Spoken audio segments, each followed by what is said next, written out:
It's good. It's good. Oh, howdy, y'all. It is another I Am That episode, chapter 82.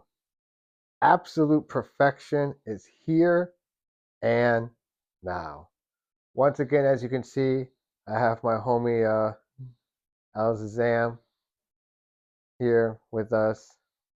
I know a lot of y'all seem to like him because a lot of times the videos with him and do a lot better in terms of views. So yeah, I mean, if y'all do, let me know in the comments. I mean, just don't be afraid. Don't be afraid, y'all. Anyways, um, I would just say this chapter is woo boy. That's I think, my overall impression, like reaction to this would be woo boy. How would you say? What would you say? Yeah, it really gets you and it hits on some pretty core issues. Because like right away, they're just like the questioner just talks about war, like just as a concept of why there's war and why there's suffering and all this stuff, and it gets pretty like heavy. They're really heavy with it. Um, for me, what gets especially interesting uh, is what was it? I think it was a few of these were. I mean, right from the get go, but like also, especially, I think it was the even like when the questioner, why do you say that existence and conflict are inseparable? There can be no existence without strife.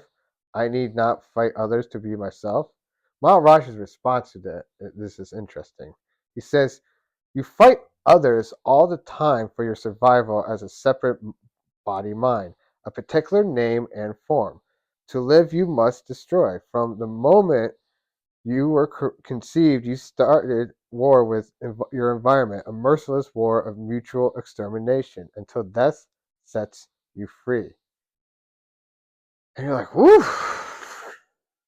I don't know about you, but that's a pretty heavy answer. And it's like this weird, like, I mean, it sounds negative. Like, cause some of these, yeah, if you just take them out of pure context, you're like, dang, this guy is such a negative Nancy. He's like such a pessimist. But I think as you'll see throughout too, I mean, it's not like he's just being like some sort of nihilistic postmodernist type dude. I mean, what would you say? No, it's not postmodernist Or negative. like, yeah, It's just a bite of Vedanta where he's just negating whatever you are not thinking. Whatever the mind produces is not it. Basically. right. So he says that yeah, the final answer is this: nothing is. And he's being very like harsh with this guy because this guy is sort of like trying to like really hard to like get some kind of reaction out of him. Right.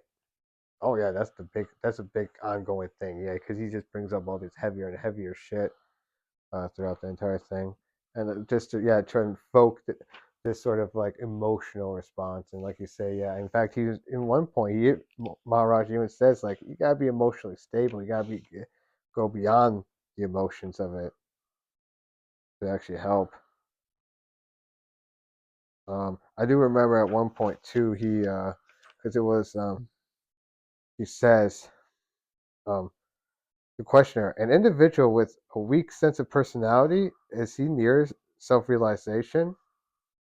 Maharaj's response to this I found also I really found interesting. Take the case of a young child. The sense of I am is not yet formed. The personality is rudimentary. The obstacles to self knowledge are few, but the power and the clarity of awareness, its width and depth are lacking. In the course of years, awareness will grow stronger, but also the latent personality will emerge and obscure and complicate. Just as harder the wood, the hotter the flame, so the stronger the personality, the brighter the light generated from its destruction. So it's like it shows this weird, interesting dichotomy between like I mean, in a certain way, yeah, like a child in that during that time can almost like you could like that's why I mean sometimes you hear about like enlightened children and stuff of this sense like. Like you can like because there's that they don't quite they don't haven't formed all this rudimentary surface level stuff that is the things that obscure us from seeing that oneness going beyond the I am because they haven't really formed it. So I see what he's saying there, but yet at the same time, when you have formed that stuff, and then you kind of just have that destruction, there's that the light, there's the beauty, there's the awe in that destruction, and it's because it reminds me also, it makes me think of like Shiva and and Vishnu and the relationship between them and like how like there's that give and take and that's like there's the creation in destruction, there's the life in death, like this cycle of the death, life, destruction, rebirth cycle. And like this to me is like an exact sort of like parallel, or I mean it's the same camp, it's the same, that's what this is rooted in, I would say. Would you agree with that? The destruction. Because like this is like a common theme in this is he's talking about the things, how well, Destruction of the false. yes, well Yeah. also like how like life itself is destructive. Like he Oh yeah, talks about yeah. this in this chapter, like how He life brings it is up a more than once, I think, like how like we have to destroy in order to live. yeah. That's the principle of existence in this life, Yeah, I in mean, this material world, yeah. exactly, and that's why I think it's interesting. He's specific about like in the sense of this body, like in this body mind relationship, and that's why I find really interesting. It's like he's talking about how this is a thing that that's like one of the negatives of it. That's why one might want to try to transcend, or push themselves as far beyond that point as possible, and go like the yogic route or whatever, if you want to go that extreme. But that's what's nice about Maharaj and his particular teachings all throughout this. It's these are stuff that can be applied to the everyday man. So he's not necessarily, like he says it, always numerous times throughout this book, live your life. But, these are things you can incorporate. Let's and there's let's say it's kind of this chapter is very overwhelming. I'm not gonna lie. This chapter is so overwhelming. Like if you can just like quote almost the entire thing, to be quite frank, I feel. Um, like let's say, well, is there anything in particular you want to quote, or because I think there's another point. There's a lot of good. Behave as best you know. Do what you think is you should. Thank you, because that's what I was All you trying. need to know you have, use it. I like how he points you to your own innate, your own wisdom. Like basically, behave as best you know. Like you already have enough knowledge. Maharaj is not going to ask you to sit down and read like a big rule book that's like a million pages long. He's just going to say, like, you already pretty much know. You have the knowledge of right and wrong. Just use it, to the best of your abilities, basically. That's one. Exactly, and that reminds me of the other thing we had talked about right before the filming of this that we definitely wanted to bring up was how he talked about a society. Like the best in this particular chapter, he talked about how Yeah. like A society that's not based on. it was a selfless society essentially. Yeah. Like that the only society that's really stable. I mean, he didn't say exactly like that, but like essentially the idea is that the only real stable society is one that's like a selfless society that's based on people being selfless and caring for others, and as opposed to just Yeah. Society. Yeah. oh, did you find the part? Yeah. Okay, Um, Society as it is now, with its framework of laws and customs, is based on the idea of a separate and responsible personality. But this is not the only form a society can take. There may be other forms where the sense of separation is weak and the responsibility diffused.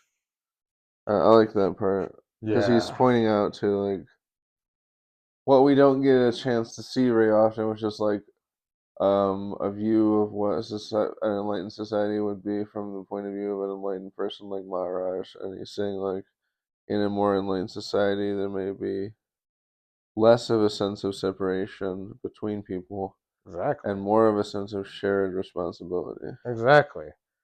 Which is interesting because especially if you look at it from like a poli sci anthro type of perspective, one would definitely agree that if you had a populace that was more into, like, that was very much into the common good, that would be very beneficial, because a lot of the general problems of society come from like very like from like what do you do about things that are, you know public utilities, essentially, like things that where an individual themselves, if they're very selfish motivated, don't see the motivation to keep a thing that's for public good, like to put effort into preserving that thing or helping that thing, like cleaning the environment or whatever.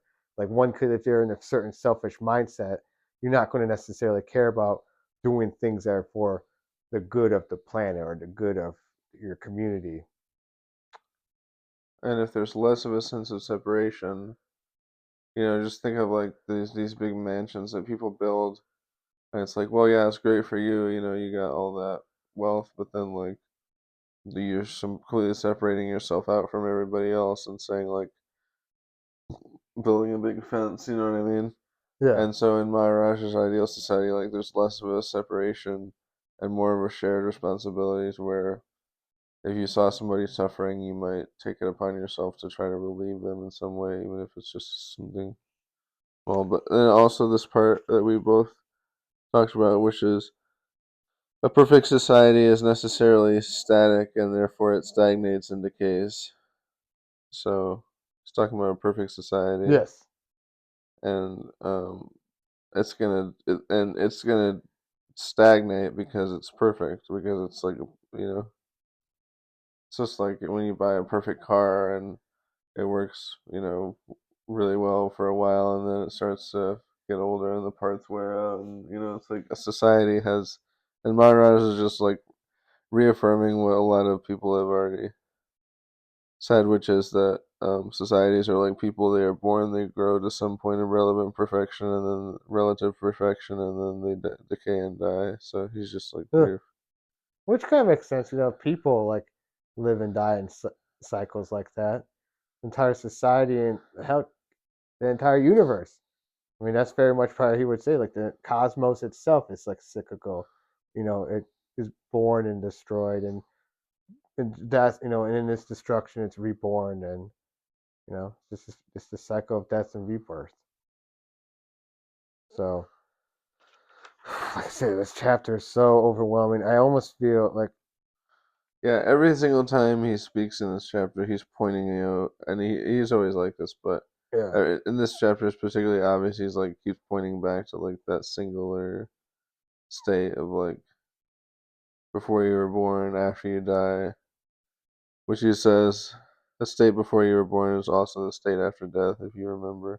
Like, yeah, he keeps pointing back to that same state, and that's why the chapter's called Absolute Perfection is Here and Now. That's kind of like the theme, is like he just keeps pointing like the guy back to yeah, that state, like here and now, here and now, here and now. right in the moment. Yeah, But yeah, that's the majority of like what's going on in this chapter.